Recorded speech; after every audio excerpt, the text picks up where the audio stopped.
18ാം ലോക്സഭയിലേക്ക് നടന്ന തെരഞ്ഞെടുപ്പ് ഫലം 2 ദിവസം മുൻപ് പുറത്തു വന്നപ്പോൾ എല്ലാ കണക്കുകൂട്ടലുകളെയും എക്സിറ്റ് പോളുകളെയും അസ്ഥിരപ്പെടുത്തിക്കൊണ്ടുള്ള ഒരു ചിത്രമാണ് തെളിഞ്ഞു വന്നത്. 400 സീറ്റോടുകൂടി അധികാരത്തിൽ വരുമെന്ന് വീമ്പിളക്കി ഏതാണ്ട് 3 മാസക്കാലത്തോളം ഇന്ത്യയുടെ തെക്കേ അറ്റം മുതൽ വടക്കേ അറ്റം വരെയും കിഴക്ക് മുതൽ പടിഞ്ഞാറ് വരെയും കാടിളക്കി പ്രചരണം നടത്തിയ ശ്രീമാൻ നരേന്ദ്രമോദിയുടെ ശോഭയും തെളിച്ചവും എല്ലാം കെടുത്തിക്കൊണ്ടുള്ള ഒരു ഫലമാണ് ഈ തെരഞ്ഞെടുപ്പിന്റെ ബാക്കി പത്രമായി പൊതുസമൂഹം കണ്ടുകൊണ്ടിരിക്കുന്നത്. ജനങ്ങളെ ചേർത്ത് നിർത്താത്ത ഒരു ഭരണ സംവിധാനത്തിനും ജനമനസ്സുകളിൽ ഇടമില്ല എന്ന് ആവർത്തിച്ചു തെളിയിച്ച ജനാധിപത്യ ബോധമുള്ള ഒരു ജനതയാണ് ഇന്ത്യൻ ജനത എന്നുകൂടി തെളിയിച്ച ഒരു തെരഞ്ഞെടുപ്പായിരുന്നു 18ാം ലോക്സഭയിലേക്കുള്ള തെരഞ്ഞെടുപ്പ് എന്ന് പറഞ്ഞാൽ അതിൽ യാതൊരു അതിശയോക്തിയുമില്ല. 400 സീറ്റുമായി അധികാരത്തിൽ വരുമെന്ന് വീമ്പിളക്കിയ ശ്രീമാൻ നരേന്ദ്രമോദി ഇപ്പോൾ ആക്ഷരികമായി പ്രാദേശിക രാഷ്ട്രീയ കക്ഷികളുടെ മുൻപിൽ മുട്ടിലിഴയുകയാണ് അധികാരം തുടരുന്നതിനായി. 3ാം ഊഴം അധികാരത്തിൽ കയറുന്നതിന് സാങ്കേതികമായുള്ള ഭൂരിപക്ഷം ഇപ്പോൾ ചില പ്രാദേശിക കക്ഷികളുടെ പിന്തുണയോടുകൂടി ആർജിച്ച് ജൂൺ മാസം 8ാം തീയതി സത്യപ്രതിജ്ഞ ചെയ്യുന്നതിനുള്ള ഒരുക്കങ്ങൾ നടത്തിക്കൊണ്ടിരിക്കുകയാണ്. 543 അംഗങ്ങളുള്ള ഇന്ത്യൻ പാർലമെന്റിൽ വെറും 240 സീറ്റുകളുമായി BJP തെരഞ്ഞെടുപ്പ് കഴിഞ്ഞപ്പോൾ പുറത്തു വന്നത് എന്ന് പറയുമ്പോൾ കേവല ഭൂരിപക്ഷം പോലും അവർക്ക് ഭരിക്കാനില്ല എന്നുള്ളത് എത്ര ദയനീയമായ ഒരവസ്ഥയാണ്.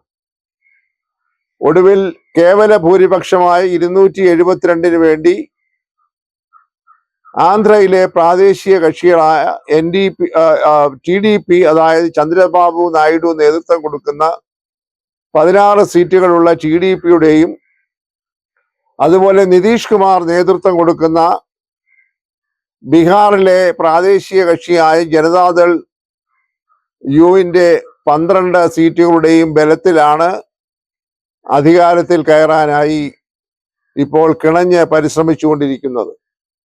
എന്തൊരു ദയനീയമായ ഒരവസ്ഥയിലാണ് ഭാരതീയ ജനതാ പാർട്ടി പതിച്ചിരിക്കുന്നത്. ശ്രീമാൻ നരേന്ദ്രമോദിയും അമിത്ഷായും ഇറക്കി കളിച്ച കാർഡുകളൊക്കെ വലിച്ചെറിഞ്ഞ ഒരു ഇന്ത്യൻ സമൂഹത്തെയാണ് നാം കണ്ടുകൊണ്ടിരിക്കുന്നത്. അവർ നൽകിയതായ പൊള്ളയായ വാഗ്ദാനങ്ങൾ ഒന്നും ഏശിയില്ല എന്ന് തെരഞ്ഞെടുപ്പ് ഫലം വ്യക്തമാക്കുന്നു. അതോടൊപ്പം നാം കാണേണ്ടത് ഏതാണ്ട് 1.5 വർഷം മാത്രം പ്രായമുള്ള പ്രതിപക്ഷ മുന്നണിയായ ഇന്ത്യ മുന്നണി അതിശക്തമായ ഒരു മുന്നേറ്റമാണ് ഉണ്ടാക്കിയിരിക്കുന്നത്. സകലവരുടെയും പ്രതീക്ഷകളെ അപ്രസക്തമാക്കിക്കൊണ്ട് 234 സീറ്റുകളുമായി ഇന്ത്യ മുന്നണി പുറത്തു വന്നിരിക്കുകയാണ്.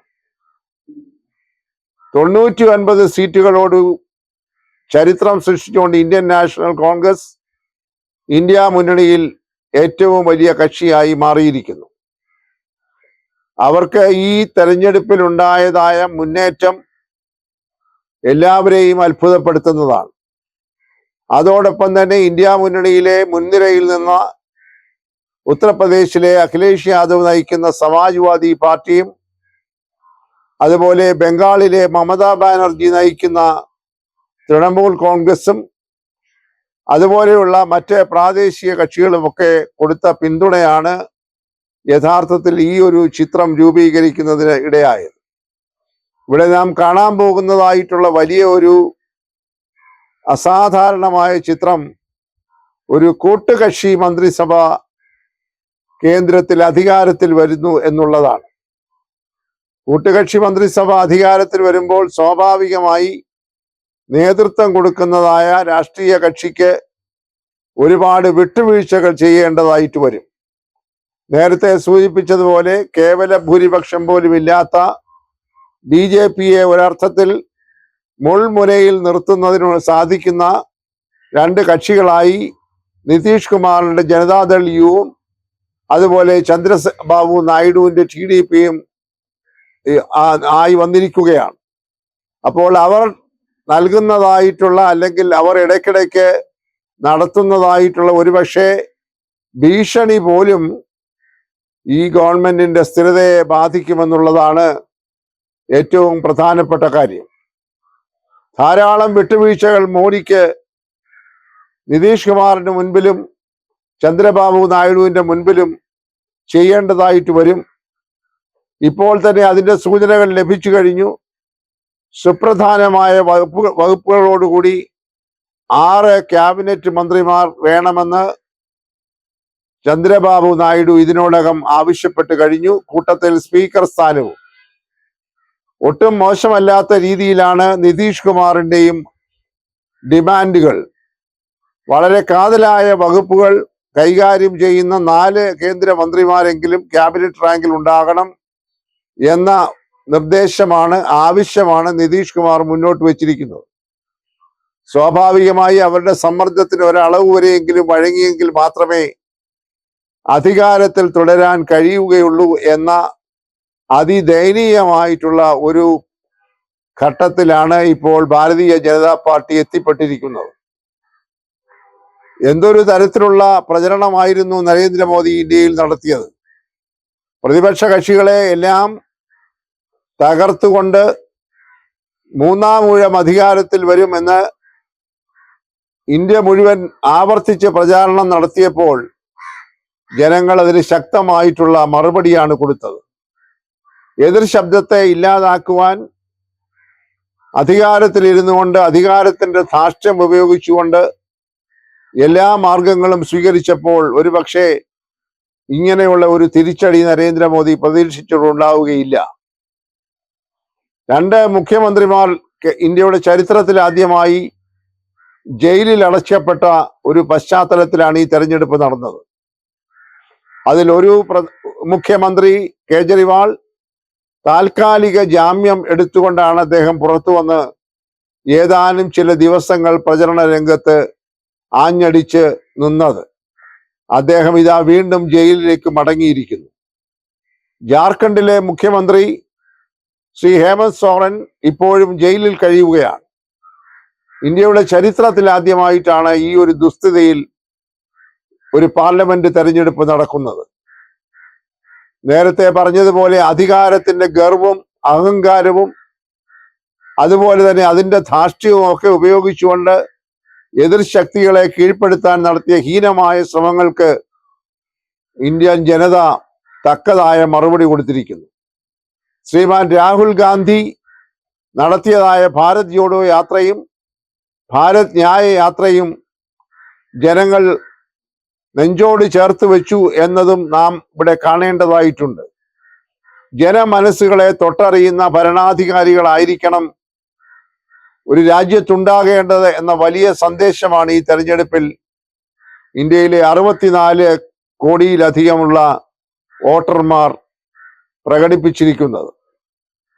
ശക്തമായിട്ടുള്ള ഒരു ജനാധിപത്യ രാഷ്ട്രം എന്ന രീതിയിൽ തന്നെ മതേതരത്വ സ്വഭാവത്തോടുകൂടി ഇപ്പോൾ നിലവിലിരിക്കുന്ന ഭരണഘടന യാതൊരു കാരണവശാലും പിച്ചി ചീന്തി എറിയപ്പെടാൻ പാടില്ല എന്നുള്ള നിശ്ചയദാർഢ്യത്തോടുകൂടിയാണ് നരേന്ദ്രമോദി ഒരു പാഠം പഠിപ്പിക്കാനായി ജനത തയ്യാറായത് എന്നതും നാം ഇതിനോട് ചേർത്ത് വായിക്കണം. ഒരു കാര്യം ഏതായാലും വളരെ സ്പഷ്ടമാണ്. ഈ വരുന്ന 8-ാം തീയതി അധികാരത്തിലേറാൻ പോകുന്ന ശ്രീമാൻ നരേന്ദ്രമോദിയുടെ ഗവൺമെന്റ് ഏത് നിമിഷവും അനിശ്ചിതത്തിൽ പെടാമെന്നുള്ളതിന്റെ സൂചനകൾ അവിടെവിടെയായി ഇപ്പോൾ തന്നെ പൊന്തി വരുന്നുണ്ട്. ഏറ്റവും ഒടുവിൽ കിട്ടുന്ന വാർത്തയനുസരിച്ച് BJPയിൽപ്പെട്ട ഇപ്പോൾ വിജയിച്ച MP-മാരിൽ ചിലർ പോലും ബംഗാളിലെ മമതാ ബാനർജിയുമായി കൂടിക്കാഴ്ച നടത്തിയിരിക്കുന്നു എന്നുള്ളതാണ്.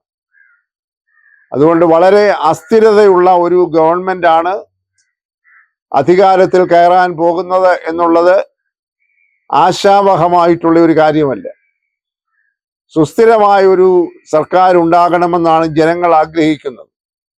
എങ്കിൽ മാത്രമേ രാജ്യത്തിനും രാജ്യത്തെ ജനങ്ങൾക്കും സ്വസ്ഥമായ രീതിയിൽ ജീവിക്കുന്നതിനും ഇതിന്റെ നന്മകളും പുരോഗതികളും അനുഭവിക്കുന്നതിനും സാധിക്കുകയുള്ളൂ. അത് കഴിയുമോ എന്ന് കണ്ടറിയേണ്ടിയിരിക്കുന്നു. നരേന്ദ്രമോദിയുടെയും അമിത്ഷായുടെയും ഗർവിനുള്ള ഭാരതീയ ജനതാ പാർട്ടിയുടെ കരണത്തേറ്റ ഒരു അടിയായി തന്നെ ഈ 18ാം ലോക്സഭാ തെരഞ്ഞെടുപ്പ് ഫലം ഇന്ത്യ ചരിത്രത്തിൽ അടയാളപ്പെടുത്തും എന്ന കാര്യത്തിൽ ആർക്കും ഒരു സംശയവുമില്ല. പ്രാദേശിക കക്ഷികളുടെ മുൻപിൽ വിനയാന്വിതനായി നിന്നുകൊണ്ട് വരുന്ന 5 വർഷക്കാലം ഇന്ത്യ ഭരിക്കേണ്ടി വരുന്ന ഒരു സാഹചര്യത്തിൽ നാം കാണാൻ പോകുന്ന നരേന്ദ്രമോദി കഴിഞ്ഞ 10 വർഷമായി കണ്ട നരേന്ദ്രമോദി ആയിരിക്കുകയില്ല എന്ന കാര്യം വളരെ വ്യക്തമാണ്.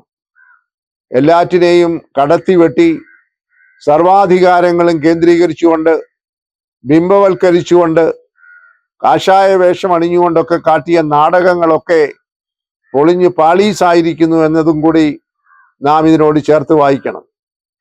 എന്തെല്ലാം കാപട്യങ്ങളായിരുന്നു കഴിഞ്ഞ 2-3 മാസങ്ങളായി പൊതുസമൂഹത്തിന്റെ മുൻപിൽ നിരത്തിയത്.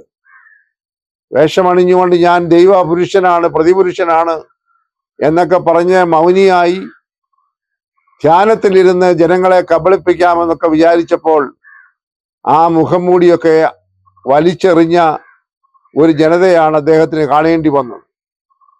വർഗീയ ധ്രുവീകരണത്തിന് വേണ്ടി ഭൂരിപക്ഷ വർഗീയത വടക്കേ ഇന്ത്യൻ സംസ്ഥാനങ്ങളിൽ വിതച്ചുകൊണ്ട് അധികാരത്തിൽ വരാൻ ശ്രമിച്ച നരേന്ദ്രമോദിക്ക് കിട്ടിയ കനത്ത തിരിച്ചടി. ധാർമ്മികമായി ഒരർത്ഥത്തിൽ പറഞ്ഞാൽ അദ്ദേഹത്തിന് ഇന്ത്യൻ പ്രധാനമന്ത്രി സ്ഥാനം വഹിക്കാനുള്ള അവകാശമില്ല. എന്തിനാണ് ഈ അധികാരത്തിന് വേണ്ടി ഇത്തരത്തിൽ കൂട്ടുകക്ഷികളുടെ പിന്നാലെ നടക്കുന്നത്? അഭിമാനമുള്ള ഒരു ഭരണകർത്താവാണെങ്കിൽ ഞങ്ങൾക്ക് കേവല ഭൂരിപക്ഷം ഇല്ല എന്ന് പറഞ്ഞുകൊണ്ട് മാറി നിൽക്കുകയാണ് വേണ്ടത്. അതിനുള്ള ആർജവം ഭാരതീയ ജനതാ പാർട്ടിക്കോ നരേന്ദ്രമോദിക്കോ അമിത്ഷായ്ക്കോ ഇല്ല എന്ന് അവർ ഒരിക്കൽ കൂടി തെളിയിച്ചിരിക്കുകയാണ്. കാരണം കുതിര കച്ചവടത്തിലൂടെ അധികാരത്തിലിരുന്ന സർക്കാരുകളെ പോലും അധികാരത്തിൽ നിന്ന് പുറന്തള്ളിയ ഒരു സംസ്കാരമാണ് ഭാരതീയ ജനതാ പാർട്ടിക്കുള്ളതെന്ന് അവർ പലവട്ടം തെളിയിച്ചിട്ടുണ്ട്. കുതിര കച്ചവടം നടത്തുവാനും കോടികൾ കൊടുത്ത് എംപിമാരെ വിലയ്ക്ക് വാങ്ങാനും യാതൊരു മടിയുമില്ലാത്ത ഒരു പാർട്ടിയാണ് ഭാരതീയ ജനതാ പാർട്ടി എന്നവർ ആവർത്തിച്ച് തെളിയിച്ചിട്ടുണ്ട്. ഇലക്ടറൽ ബോണ്ട് എന്ന് പറയുന്ന ഒരു കൗശലത്തിലൂടെ ആർജിച്ചെടുത്ത 8,000-ലധികം കോടിയുടെ അഹങ്കാരത്തിലാണ് ഈ ഭാരതീയ ജനതാ പാർട്ടി നിലനിൽക്കുന്നത്. ഇന്ത്യൻ നാഷണൽ കോൺഗ്രസിന് 5 പൈസ പോലും ചെലവഴിക്കാൻ കഴിയാത്ത തരത്തിൽ അവരുടെ ഫണ്ടുകളെയൊക്കെ മരവിപ്പിച്ച് എത്ര ഹീനമായ തരംതാണ രാഷ്ട്രീയ വൈരാഗ്യമാണ് ഭാരതീയ ജനതാ പാർട്ടി ഈ കഴിഞ്ഞ വർഷം ഇന്ത്യയിൽ കാണിച്ചത്. ഇതിൽ നിന്ന് അവരൊരു പാഠം പഠിക്കാൻ തയ്യാറാകുന്നില്ലെങ്കിൽ അവരുടെ പതനം ഇതിനേക്കാൾ ദയനീയമായിരിക്കും വൈകാതെ എന്നതും കാണേണ്ടതായി വരും. ഈ സർക്കാരിന്റെ സ്ഥിരതയെക്കുറിച്ച് ഇപ്പോൾ തന്നെ സംശയങ്ങളുണ്ട്. ഈ തരത്തിൽ അസ്ഥിരമായിട്ടുള്ള ഒരു സർക്കാർ ഇന്ത്യയുടെ വളർച്ചയ്ക്ക് വിഘാതമുണ്ടാക്കും. ലോക രാഷ്ട്രങ്ങളുടെ ഇടയിൽ ഇന്ത്യക്ക് ഉള്ള അംഗീകാരവും ഇന്ത്യക്കുള്ള മതിപ്പും കുറയാൻ ഇത് ഇടവരുത്തും. അതുകൊണ്ട് വരുന്ന ആളുകളിൽ ഇന്ത്യയുടെ രാഷ്ട്രീയ ചിത്രവും ഭരണ സംവിധാനവും ഒക്കെ ഏത് നിലയിലേക്ക് പോകുമെന്നുള്ളത് അത്യന്തം ഉദ്വേഗത്തോടും ജിജ്ഞാസയോടും ആകാംക്ഷയോടും കൂടിയാണ് ഇന്ത്യൻ സമൂഹവും ലോക സമൂഹവും ഉറ്റുനോക്കുന്നത്.